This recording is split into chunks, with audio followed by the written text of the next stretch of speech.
GT38 のエンジン塗装編です。このキットはエンジンに何も色がついていません。とりあえず下地の黒サフを塗っていきます。乾燥したらクリアを塗装します。メッキ超塗料の出番です。光りすぎずアルミの地肌感が出るように塗装をしていきます。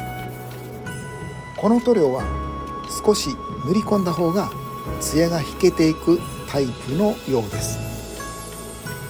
ちょうどいい感じに仕上がりました。次はエイジング加工です。